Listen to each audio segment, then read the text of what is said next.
Hey everyone, Backyard Farm Pat here. Today I am super excited. My plants finally arrived from Miramar and we are in Bombay. So we've already started laying out the plants. I have my little busy little elves working on making the hole. And today I'm going to show you how I lay out my plants. I'm going to show you how the method I use to actually plant. So as we walk through, I'll show you the different plants. My plan is to space the plants out maybe every 10 to 15 feet, depending on the size of the plant. I'm also looking at how big the plant is going to get. So for some plants, they get very wide. For some plants, they get very tall. You also have to look at power lines. Before, where I was in Silver Lakes, we didn't have power lines above the ground. They were always below the ground. So that's something I need to look at when I'm planting my trees. If I'm planting a tree that's close to the power lines, I have to make sure it's a tree that's going to keep smaller, or I have to be sure that I'm on top of it to keep it trimmed. So my first tree here is my Soursop tree. And this one I'm laying here for the side for now because I haven't decided where I'm going to put that.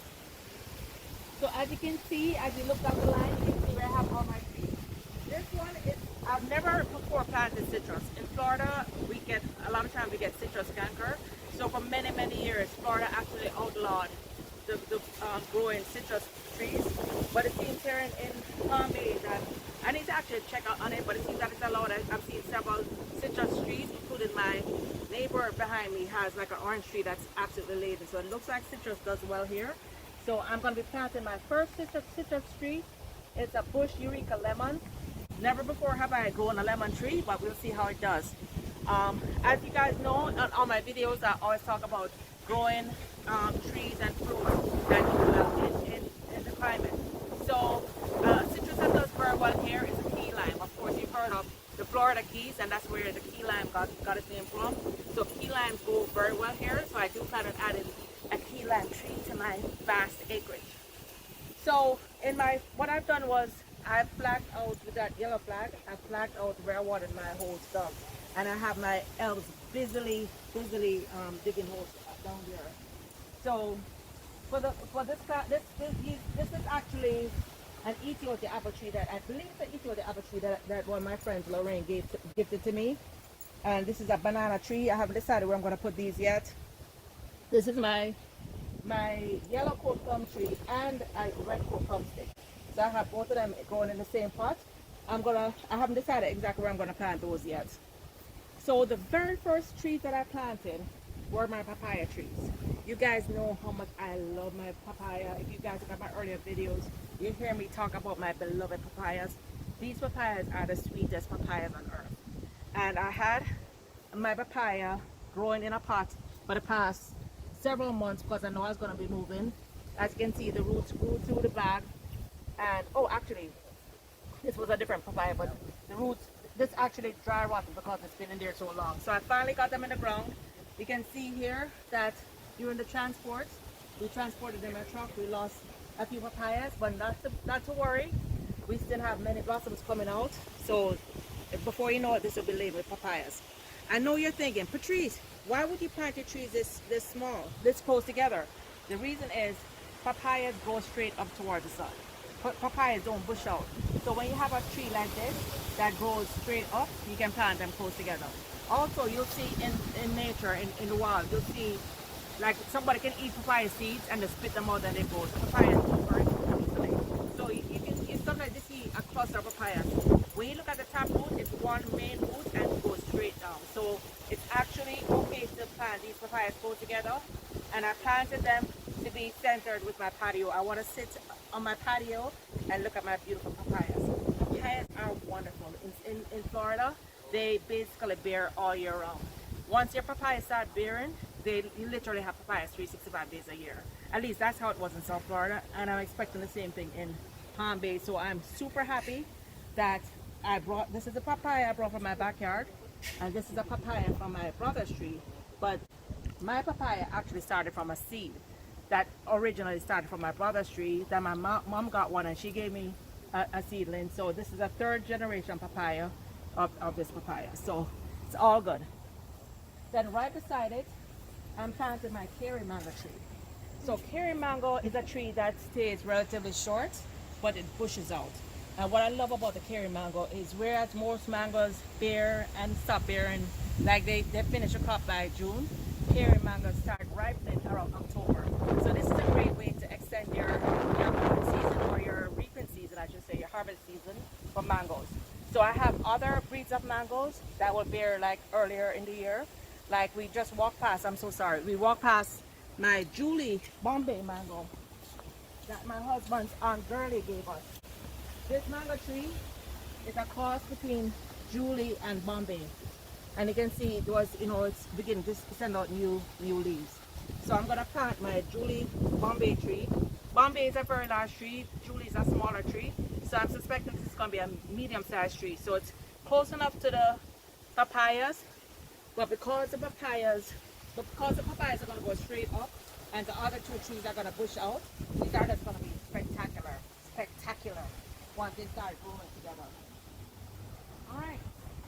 Another thing I absolutely love to look at are banana trees, right? I think bananas are just absolutely beautiful. I love the layers of the leaves. So as I'm putting my bananas close to my mango tree, I want to be able to sit out and look at the beautiful leaves.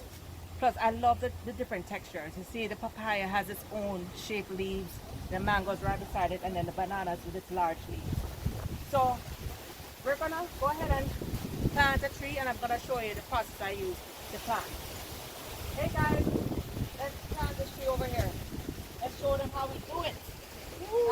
Jamal, who's visiting from my son, one of my son's best friends, is visiting for the Marines, and my son Daniel. Oh, my son, I can't say his name. All right. So when you're planting your tree, we're gonna plant my cherry mango tree. So when you're planting your tree, you want to make sure that the hole that you plant is about twice the size of the root ball of the tree. So even though this is a very big cut, the root ball isn't as big as the cut because it hasn't filled up that much. So this hole is a pretty large hole. The soil in Central Florida is very different from South Florida.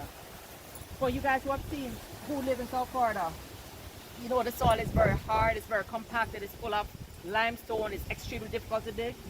The soil here is very loose, very, very easy to dig. Right? So what we're gonna do first is we're gonna amend the native soil. So before we plant the tree, we're gonna use like half a bag of sorry. No, don't use the shovel like that. You're gonna break the roots.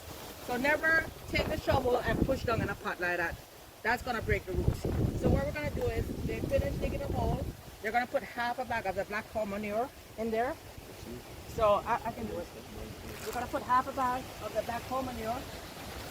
So there are two ways to do this. You can put it directly in the hole, or another great way is to mix it in the soil that you just removed. So I'm going to mix it, half a bag in the soil I just removed. Half a bag. And then I'm going to pour it all in together. So I'll mix half a bag here. That's about half. Composted cow manure is fully composted, and then I'm gonna add some food fertilizer. This is all organic, and it doesn't matter which brand you pick.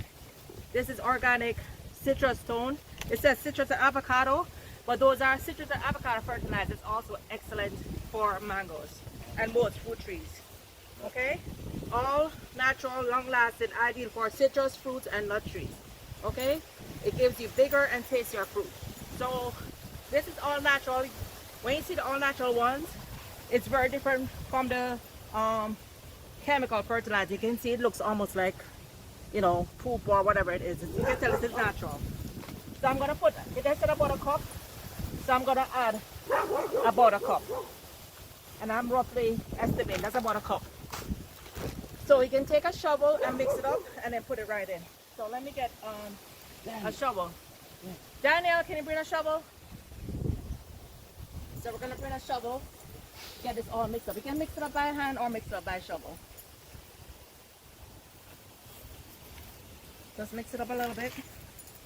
And then you're going to put some at the bottom. Yeah.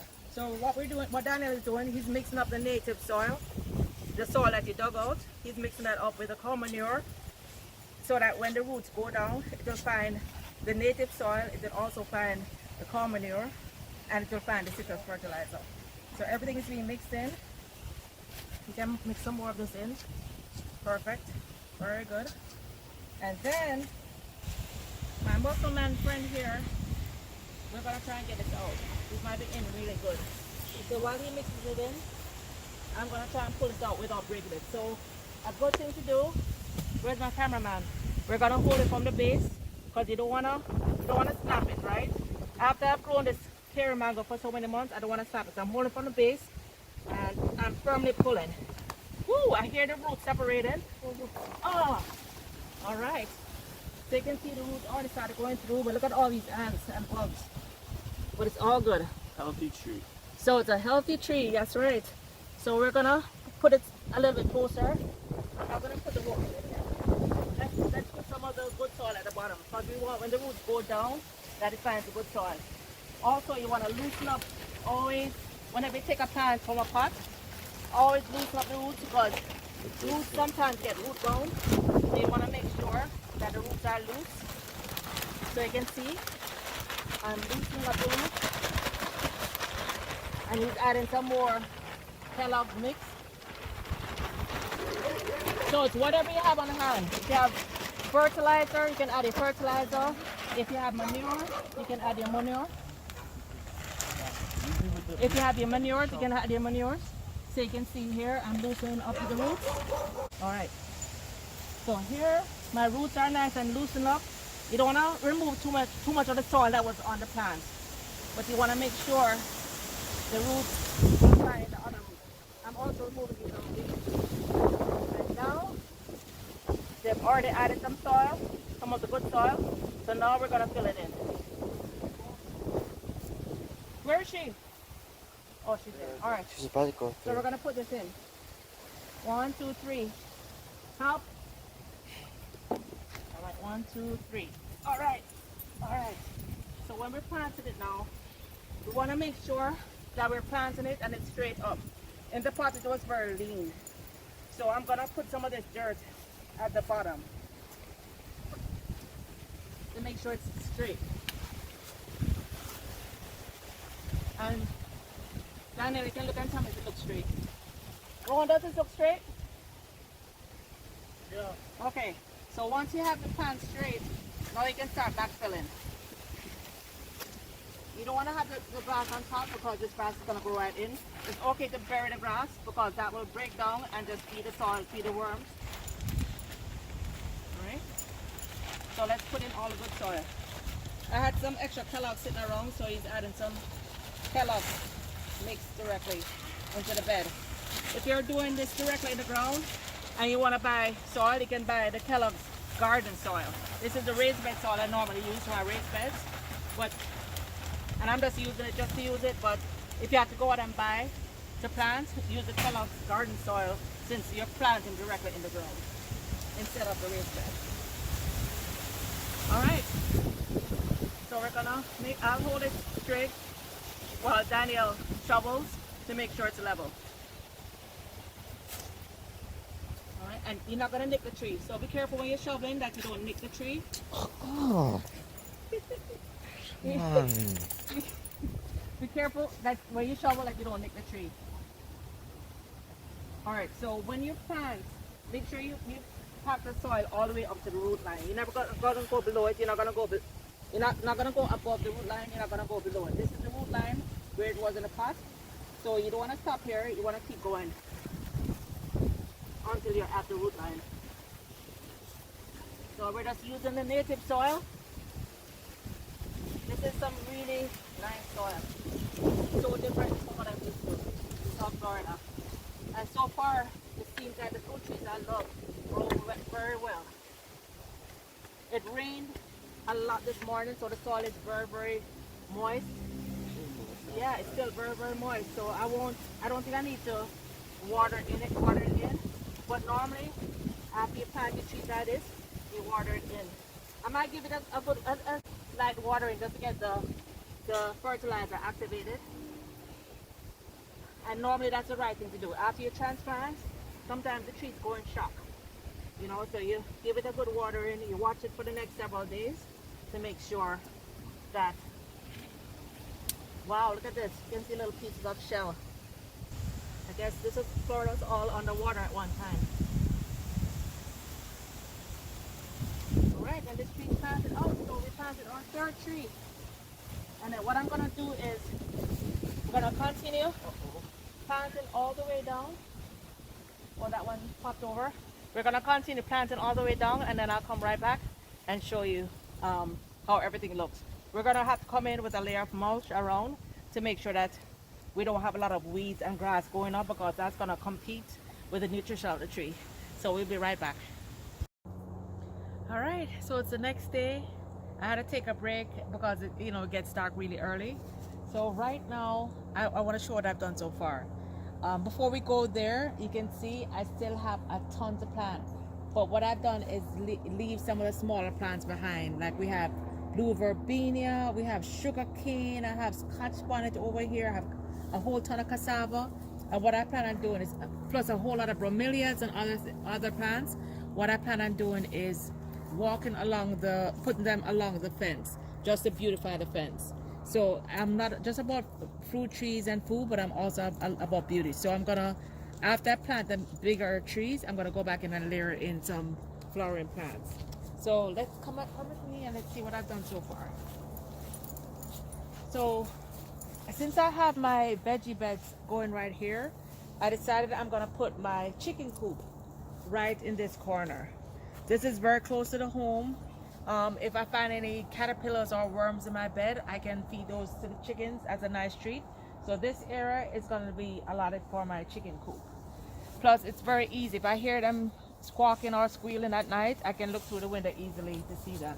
So I'm going to put the chicken coop right here. And then this is where my food is going to start. So as I mentioned before, one thing that you have to look at when you're planting your trees is how close you are to power lines. If you are in an area that has above ground power lines like I do here, and also you have to look for an area that gives good sunlight. So my backyard actually faces the east, so I get very good sunlight just about most of the day. So this is good.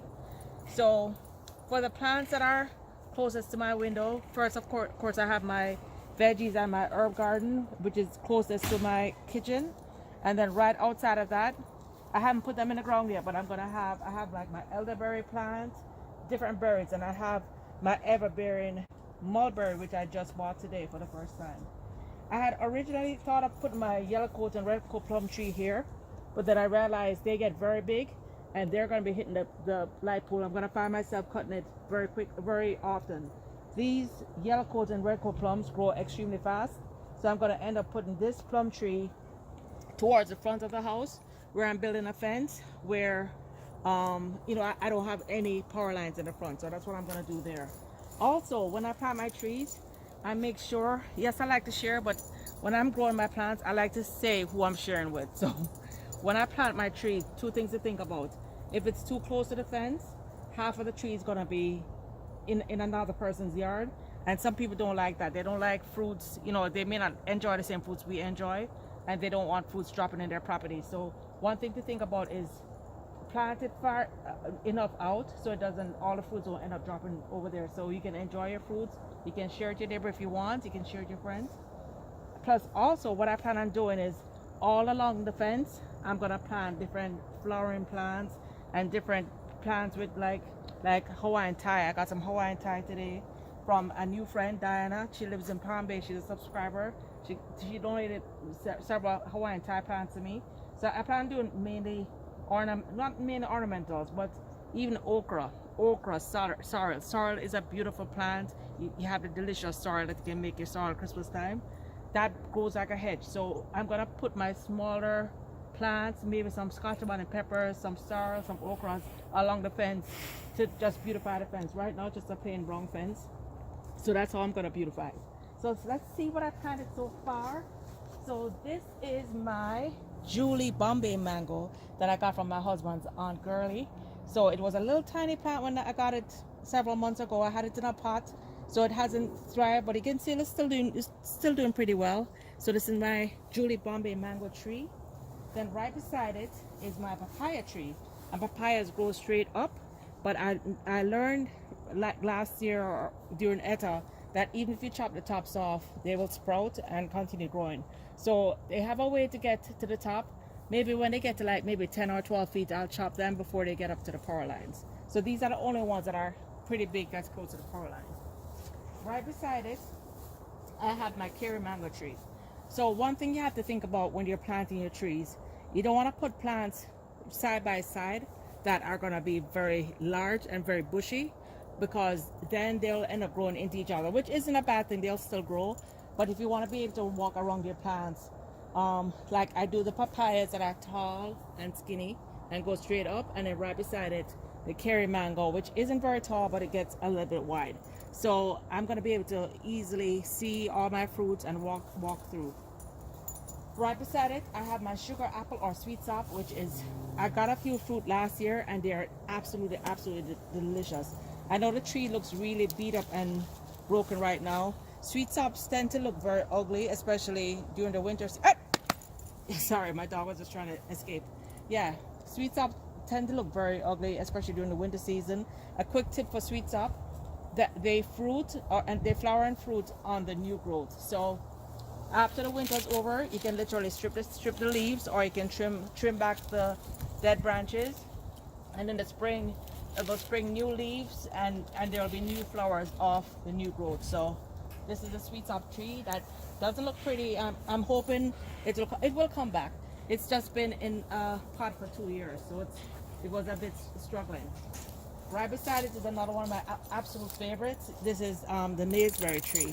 I think it's also called sapodilla in some countries, and so I have that right below it. Neisberries can get pretty big, but these trees are easy. You can see it's a beautiful tree. It has beautiful bark. It's spreading out. It has a beautiful spread. So I have it right now spreading sideways. So this is also easy to train. It's going to take years before it gets anywhere near to the pole. Right beside it I have my Jamaican Cherry, and beside it I have a tiny curry leaf plant. So this is a leaf. This is a plant used throughout Asia to make curry. So this is actually the curry plant that my friend Lorraine gave to me. A lot of these plants, you guys know I'm all about planting, growing, eating, and sharing. And I can tell you, a lot of these plants that I got were from people who subscribe to my channel or friends who have shared with me. For instance, one of my absolute, might be my favorite fruit, Eti apple, or Oti apple is the correct name. So my friend Lorraine Tracy just gave me this Oti apple, and it should bear within 2 years. Normally, if you grow an Oti apple from seed, it takes up to 15 years to bear, but this one should grow bear within 2 years. It's a grafted tree, so I'm super excited to get this in the ground. This also can get pretty big, but I plan on, it's going to take many years to get big, but I plan on training this to make sure it doesn't touch the pole. And beside it is a very special tree.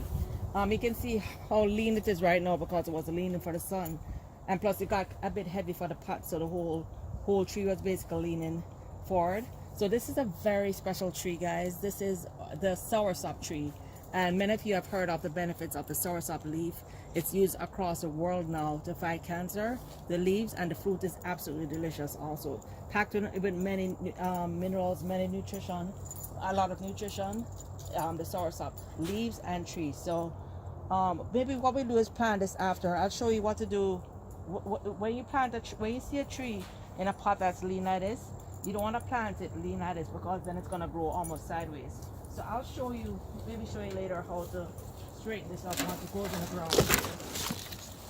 Maybe I can just show you right now. I'm going to do a quick little detour, just in case I forget to come back. So when I'm planting this, I'm going to have to almost plant it at an angle like this. So I'm going to put dirt. For this, you have to place a lot of dirt underneath it to prop it up, get it back to an upright angle, and then fill the dirt in all the way around. So I have to go get some potting soil, some common compost, but I just want you guys to know, if you have any tree in a pot that is sideways, it's pretty easy.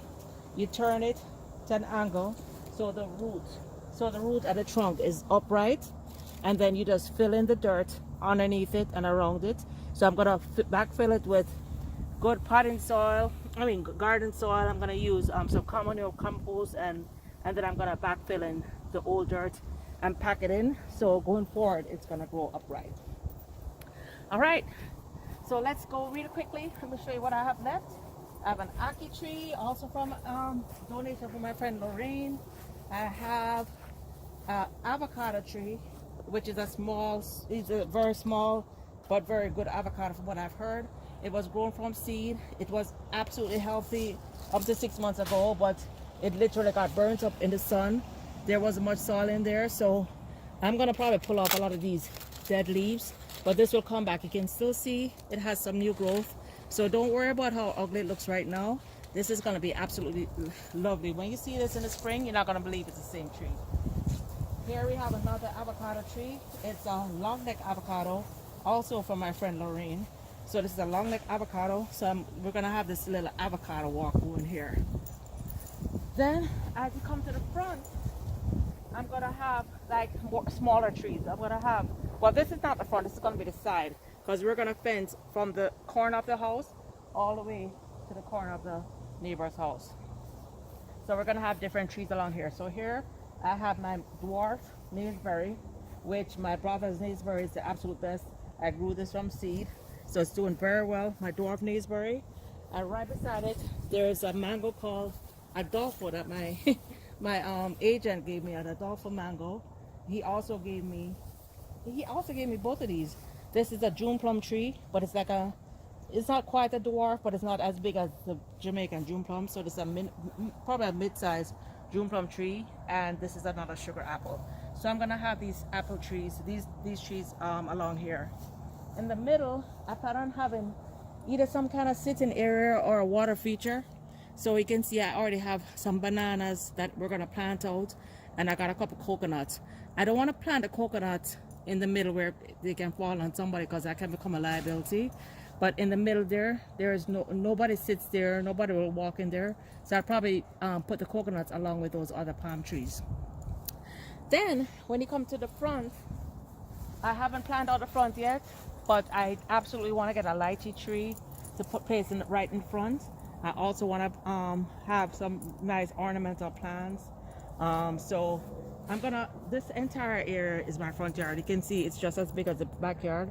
So I plan on having at least maybe 5 or 6 fruiting trees, and plus a lot of flowers, so that you bring the beauty in and just draw people in. So that is what I have to show you so far.